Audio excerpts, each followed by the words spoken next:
Good evening प्यारे बच्चों। तो कैसे हैं आप लोग? आशा करता हूं कि आप लोग काफ़ी अच्छे होंगे। आज मैं फिर से आप सभी को राजनीतिक विज्ञान पढ़ाने के लिए आया हूं। राजनीतिक विज्ञान में मैं आप सभी को दूसरा अध्याय पढ़ा रहा हूं, जिसका शीर्षक है एक दलीय प्रभुत्व के दौर। ठीक है, कल मैंने दूसरा अध्याय को प्रारंभ किया था। दूसरा अध्याय को मैंने कल ही प्रारंभ किया था। यदि आपने शीर्षक नहीं दे रखा है तो शीर्षक आप लोग दे दीजिए। ठीक है, एक दलीय प्रभुत्व, एक दलीय प्रभुत्व का दौर, प्रभुत्व का दौर। ठीक है, तो प्यारे बच्चों, इस अध्याय में मैंने आप सभी को ये जो शीर्षक है, इस शीर्षक को काफ़ी अच्छे से कल मैंने समझा दिया था। आपको ये भी बताया था कि किस दल का प्रभुत्व आपको था, क्यों उनका प्रभुत्व रहा। मैंने आपको ये भी बताया था कि उनका क्या कारण था, तथा छोटी छोटी जानकारी को भी आपको काफ़ी अच्छे से बताया था। जैसे कल मैंने आप सभी को बताया था दल क्या होता है, दल बदल क्या होता है, गठबंधन क्या होता है, गठबंधन की सरकार क्या होता है, एक दलीय व्यवस्था क्या होती है तथा बहुदलीय व्यवस्था क्या होती है। इन सभी पॉइंटों को मैंने आप सभी को काफ़ी अच्छे से समझाया था। ठीक है, इसलिए आज हम एक दल का प्रभुत्व को देखेंगे, अर्थात जो कांग्रेस है, कांग्रेस को में हमको इस प्रकार से देखना है कि आपका जो आम चुनाव हुआ था, आम चुनाव 1991 में प्रारंभ हुआ था, जबकि 1952 में समाप्त हो गया था, अर्थात रिजल्ट आ गया था 1952 में। ठीक है, तो जो लगातार 3 आम चुनाव हुआ, ठीक है प्यारे बच्चों, जो लगातार 3 आम चुनाव हुआ था, प्रथम आम चुनाव, द्वितीय आम चुनाव और तृतीय आम चुनाव, इन 3 आम चुनावों में कांग्रेस को कितना सीट मिला था, किस प्रकार कांग्रेस ने अपना प्रभुत्व को स्थापित किया था, आज हम उन्हें काफ़ी अच्छे ढंग से जानने की कोशिश करेंगे। तो प्यारे बच्चों, जानने से पहले मैं आपको बताना चाहूँगा कि यदि आपने अभी तक हमारे पेड कोर्स में ज्वाइन नहीं हुए हैं तो आप अवश्य रूप से हमारे पेड कोर्स में ज्वाइन कर जाइए। पूरे साल भर का मात्र 1500 फी आपको लग रहे हैं। ठीक है, सभी विषय के लिए, जिसमें सभी विषय चैप्टर वाइज पढ़ाए जाएंगे, चैप्टर वाइज नोट्स आपको दिए जाएंगे। अक्टूबर के अंत में सिलेबस को समाप्त करने के बाद आपको रिवीजन भी करवाए जाएंगे। ठीक है, तो यदि जुड़ना चाहते हैं तो आपको 28 फरवरी तक मात्र 1500 लग रहा है। 28 फरवरी के बाद ये 1500 से फी बढ़ करके 2000 आपको हो जाएंगे। तो जुड़ने के लिए आप हमें कॉल कर सकते हैं। हमारा नंबर है 70 61 50 45 52। आपको इस नंबर पर कॉल करना है और कॉल करके हमारे पेड कोर्स में ज्वाइन ले लेना है। ठीक है, तो अब हम आगे प्यारे बच्चों बढ़ते हैं। तो आगे बढ़ने से पहले सर्वप्रथम मैं इस नंबर को मिटा दूं, ताकि लिखने में, तालिका बनाने में काफ़ी मुझे सुविधा हो। चलिए मैं एक टेबल बनाता हूं। इस टेबल के माध्यम से हम लोग कांग्रेस के प्रभुत्व को समझने की कोशिश करेंगे। ठीक है, तो लोकसभा के पहले 3 आम चुनावों में कांग्रेस की उपस्थिति, आपको कुछ इस प्रकार से पॉइंट बनाना है। पॉइंट आप लोग कॉपी में बनाइएगा। लोकसभा के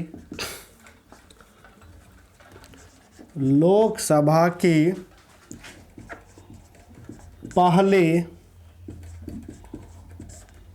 3 चुनावों में कांग्रेस की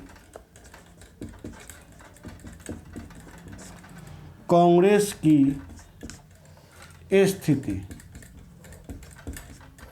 ठीक है, लोकसभा में पहले 3 चुनावों में कांग्रेस की स्थिति, अर्थात लोकसभा का जो चुनाव हुआ था लगातार 3 बार, ठीक है, जो शुरू से लेकर के था, उसमें कांग्रेस का किस प्रकार का स्थिति रहा, उनको हम लोग देखेंगे। एक तरफ प्यारे बच्चों हम लोग लिखेंगे प्रमुख पार्टियां। आप लोग कॉपी में टेबल बनाइएगा, प्रमुख पार्टियां। ठीक है, दूसरे साइड लिखना है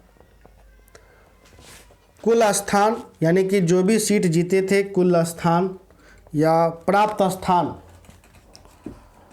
प्राप्त स्थान,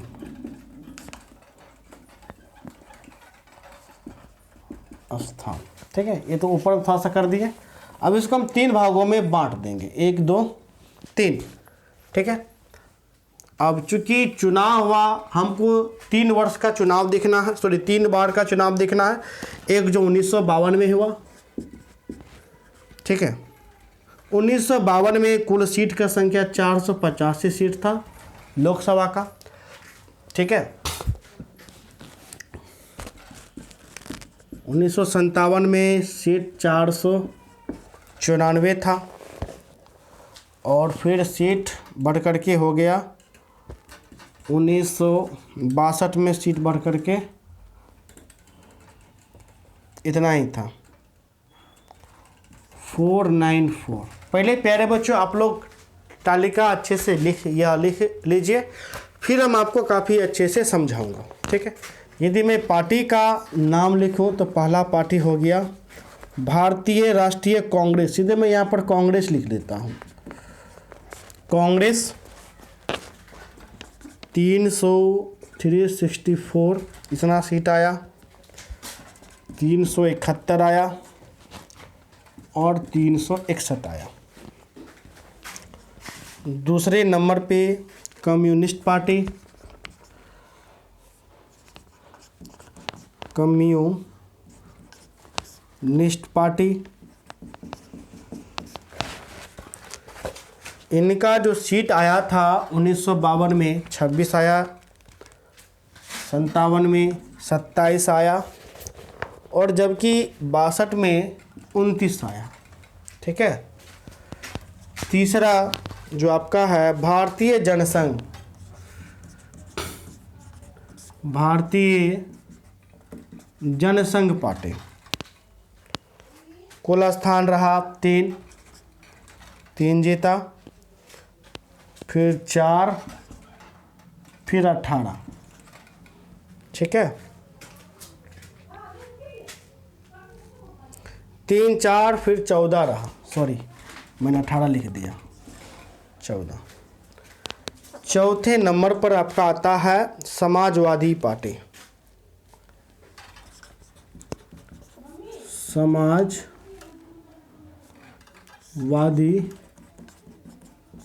पार्टी 22, 19, 18। फिर आपका आता है लास्ट स्वतंत्र पार्टी,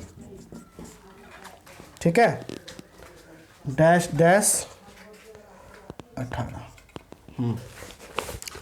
तो प्यारे बच्चों आपको इस टेबल को देखना है, ठीक है।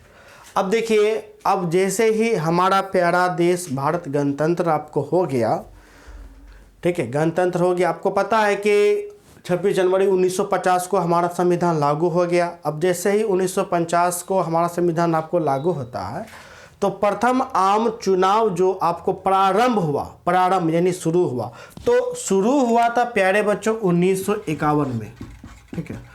1951 में आम चुनाव प्रारंभ हुआ और इसका रिजल्ट आते आते आपको 52 आपको चलेगा 1952। इसलिए हम जब भी बात करेंगे प्रथम आम चुनाव का, तो आम चुनाव जब आपको रिजल्ट डिक्लेयर हो गया तब आप कहिएगा उस समय चुनाव हो गया। अर्थात प्रथम आम चुनाव कब हुआ था प्यारे बच्चों? 1952 में हुआ। क्योंकि चुनाव जो होता है वो पंचवर्षीय होता है, यानी 5 साल में एक बार होता है। इसलिए पहला आम चुनाव 1952 में हुआ है। इसको हम पहला आम चुनाव भी लिख देते हैं, ठीक है। या पहला चुनाव पूरे भारत में पहला चुनाव, ये दूसरा, ये तीसरा आम चुनाव, ठीक है।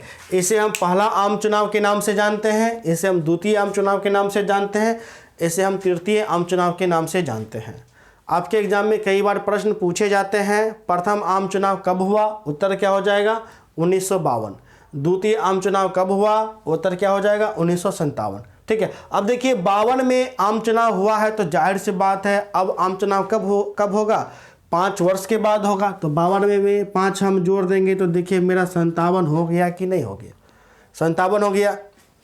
तो दूसरा आम चुनाव 57 में हुआ, इसलिए तीसरा कब होगा, तो फिर हम 5 हम जोड़ देंगे तो 1962 में, अर्थात 1962 में मेरा कब हुआ, तो तीसरा आम चुनाव हुआ। अब ये तीसरा आम चुनाव जो जीत जाएगा तो इसके लिए चौथा आम चुनाव कब होगा, तो चौथा, इसमें से 5 फिर हम जोड़ देंगे तो 1967 आपको एन हो जाएगा। ठीक है, तो देखिए लगातार जो 1 2 3 आम चुनाव हुआ, इस आम चुनाव में पहला आम चुनाव अर्थात 1952 में जो कुल सीट था, यानी पूरे भारत में जो आपको लोकसभा का सीट था, किसका, तो प्यारे बच्चों लोकसभा यदि कोई सीट जीतता है, ठीक है, तो वो क्या बनता है, तो प्यारे बच्चों, तो वह प्यारे बच्चों आपको बनता है संसद। क्या बनता है, संसद। अर्थात पूरे देश में लोकसभा उस समय 1952 में उस समय 400 आपको 85 था। कितना था, 485। तो हम क्या करेंगे, हम बहुमत आपको निकालेंगे, तो बहुमत निकालेंगे तभी तो सरकार बनाएंगे ना। तो बहुमत निकालने के लिए कल मैंने बताया था आपको क्या करना, जितना सीट है उतना से हम क्या कर देंगे, भागा कर देंगे, प्लस 1 को हम जोड़ देंगे। ठीक है, तो यदि मैं भागा करता हूँ तो बहुमत मेरा कितना निकलता है, तो प्यारे बच्चों 2 दूना 4, 2 चौके 8, 2 दूना 4, फिर पॉइंट में मेरा हो गया, एक मेरा बढ़ जाएगा, अर्थात 243। इसको हम 244 मान करके चलते हैं। कितना, तो 244 मान करके चलते हैं। अर्थात जिस दल के पास 244 सांसद होंगे उनका क्या बनेगा, उनका सरकार बनेगा। अर्थात बहुमत के लिए, सरकार बनाने के लिए कितना सीट होना चाहिए, 244। अर्थात तो जो दल 244 सीट को जीत लेगा पूरे भारत में उसका सरकार बनेगा। यदि ये 244 भारतीय जनसंघ जीता है तो पूरे भारत में भारतीय जनसंघ का सरकार बनेगा। समाजवादी जीता है तो समाजवादी का आपको सरकार बनेगा। ठीक है, चूँकि प्यारे बच्चों जो पहला जो आम चुनाव हुआ था, पहला आम चुनाव 1952 में आपको हुआ था। पूरा देश जानता था कि आज़ाद कराने में, देश को आज़ाद कराने में कांग्रेस पार्टी का सबसे बड़ा हाथ था। कांग्रेस पार्टी ने ही देश को आज़ाद कराया था। इस कारण लोगों ने बढ़ चढ़ के कांग्रेस को वोट दिया। क्या किया, तो प्रथम आम चुनाव में लोगों को वोट दिया, तो जिस कारण कांग्रेस जो है बड़े आसानी से सभी सीटों को आपको जीत गई। इसके अलावा जो बड़े बड़े जितना भी दिग्गज नेता थे, सभी बड़े दिग्गज नेता कांग्रेस में ही आपको सम्मिलित हुआ करते थे। ठीक है, तो जिस कारण कांग्रेस को और भी ज़्यादा वोट मिला। इसके अलावा यदि मैं बात करूं तो कांग्रेस में उस समय क्या था, तो बहुत सारे चमत्कारी नेता भी थे, जैसे पंडित जवाहरलाल नेहरू स्वयं कांग्रेस के क्या थे, तो जो चमत्कारी नेता थे वो आपको कांग्रेस में थे। इसलिए पूरे भारत में जब 485 सीट पर लड़ा गया, अब देखिए 485 सीट में मात्र 244 लाएंगे तो मेरा सरकार बन जाएगा, जबकि कांग्रेस ने 244 तो छोड़ दो, 300 भी छोड़ दो, 350 भी छोड़ दो, कितना लाया, 364। कितना लाया प्यारे बच्चों, 364, यानी बहुमत से कई ज़्यादा। ठीक है, बहुमत से कई ज़्यादा सीट कांग्रेस ने लाया। इसलिए कांग्रेस का जो आपका पूरे देश भर का जो बागडोर हो गया वो कांग्रेस के हाथों हो गया। ठीक है, इसलिए इस टाइम को 1952 के चुनाव के बाद अब जो भी प्रधानमंत्री बनेगा वह 57 तक क्या करेगा, वह 57 तक शासन करेगा।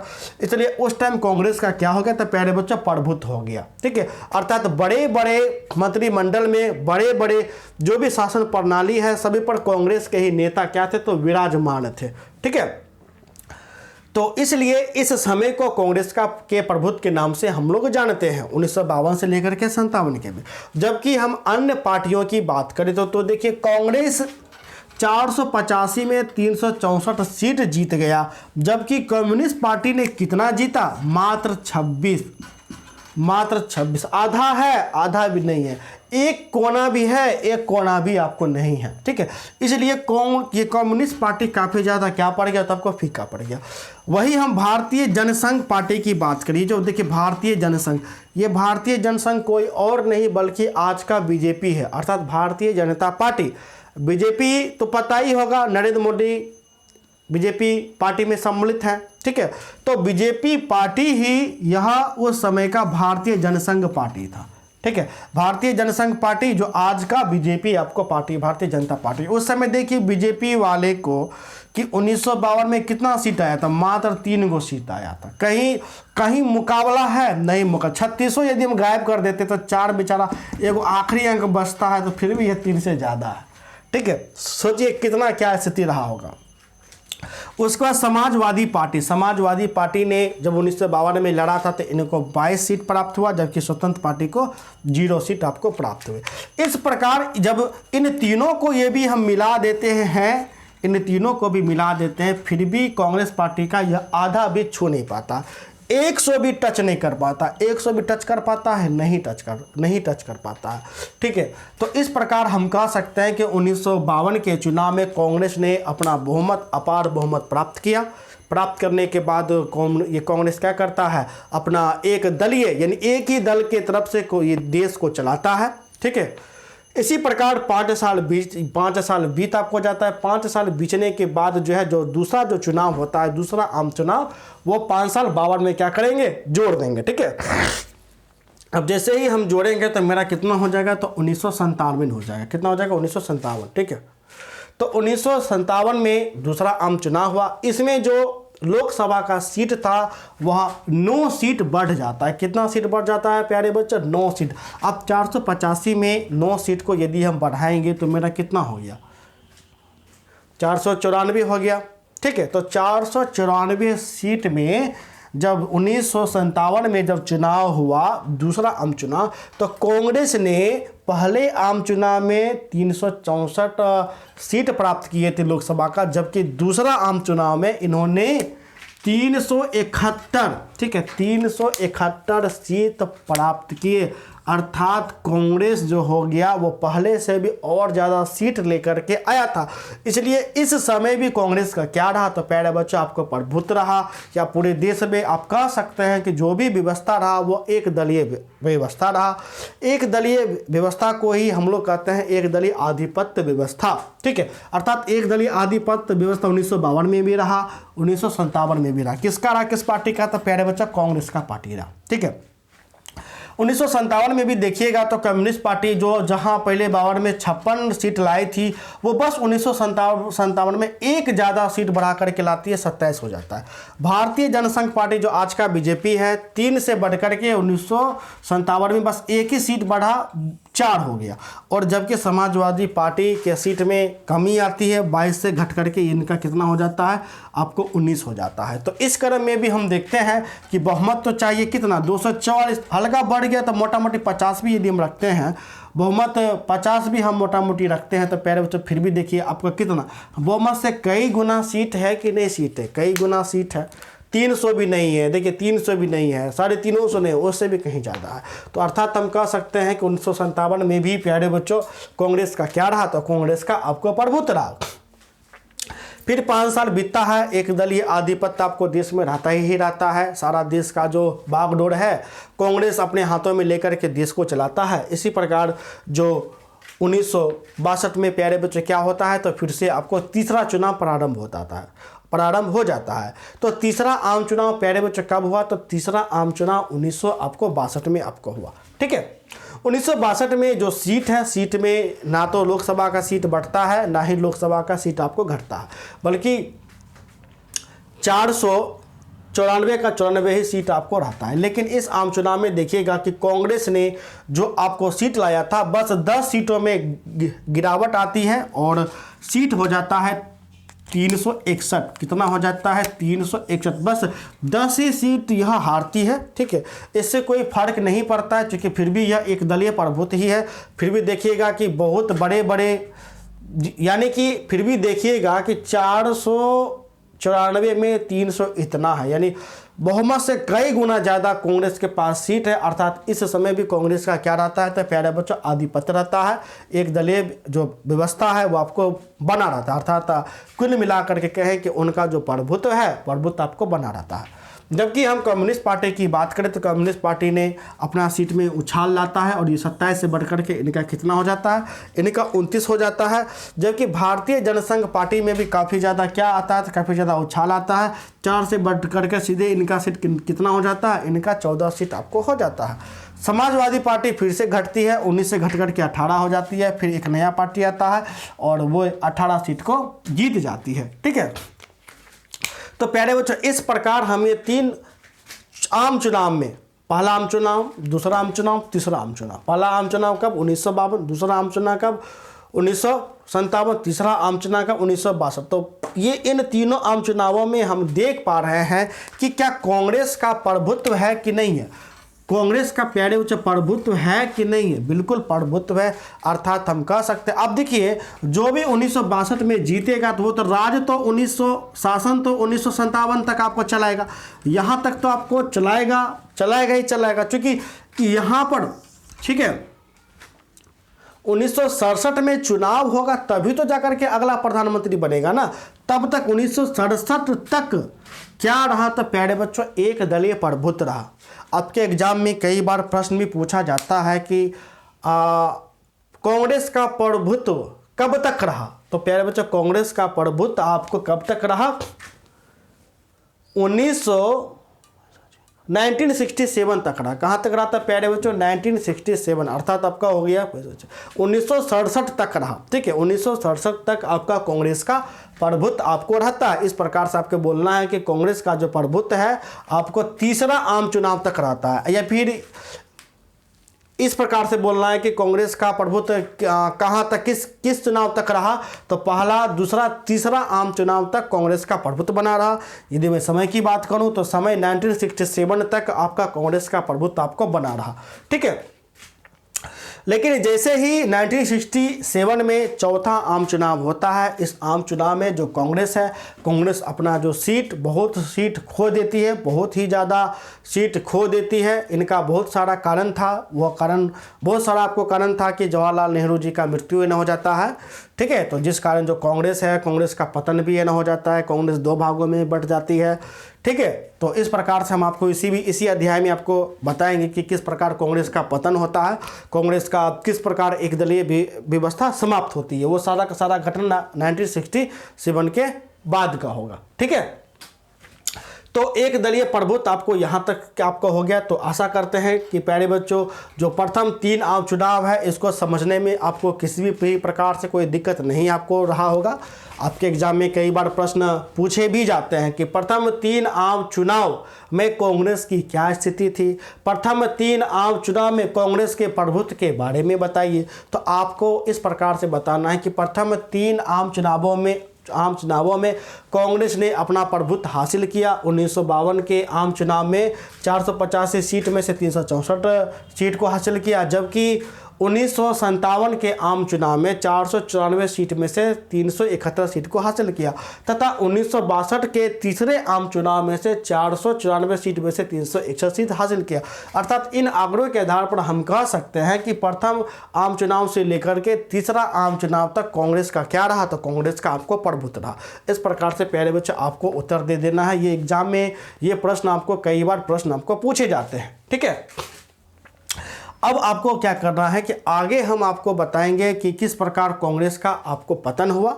ठीक है, और जो भी पार्टी है उस पार्टी के बारे में काफ़ी अच्छे से बताएंगे, जैसे कम्युनिस्ट पार्टी के बारे में बताएंगे, भारतीय जनसंघ पार्टी के बारे में बताएंगे, स्वतंत्र पार्टी के बारे में बताएंगे। एक क्लास में आप सभी को इन 5 पार्टी के बारे में काफ़ी अच्छे तरीके से बता दूंगा, 5 पार्टी के सिद्धांत के बारे में बता दूंगा। ठीक है, 5 पार्टी के उत्पत्ति के बारे में बता दूंगा कि कांग्रेस पार्टी कब बना, कौन बनाया। जैसे कांग्रेस पार्टी आपको बनाता 1885 ईस्वी में एवं हुड़ुम ने बनाया था, जो कि एक खुद अंग्रेज थे। ठीक है, तो प्यारे बच्चों आपका समय देख लेता हूँ कितना आपका है ना हो गया है। तो समय लगभग आपका है ना हो गया है, आज का छोटा क्लास ही आपका है। ठीक है, तो नेक्स्ट क्लास में मैं आप सभी को इन 5 पार्टी को काफ़ी अच्छे से सेपरेट वीडियो बना दूंगा जिससे आपको समझने में काफ़ी अच्छा हो। ठीक है, एक क्लास में इन सभी पाँचों पार्टी को डिफाइन कर दूंगा। ठीक है, तो प्यारे बच्चों मिलते हैं नेक्स्ट क्लास में। यदि आपको हमारी क्लास अच्छी लगी हो तो वीडियो को लाइक करके चैनल को सब्सक्राइब कर लेना है, और हमारे पेड कोर्स में ज्वाइन नहीं किया है तो अवश्य रूप से ज्वाइन कर जाइए। अत्यधिक पेड कोर्स में ज्वाइन करने के लिए आप हमें कॉल कर सकते हैं। हमारा नंबर है 70 61 50 45 52। धन्यवाद।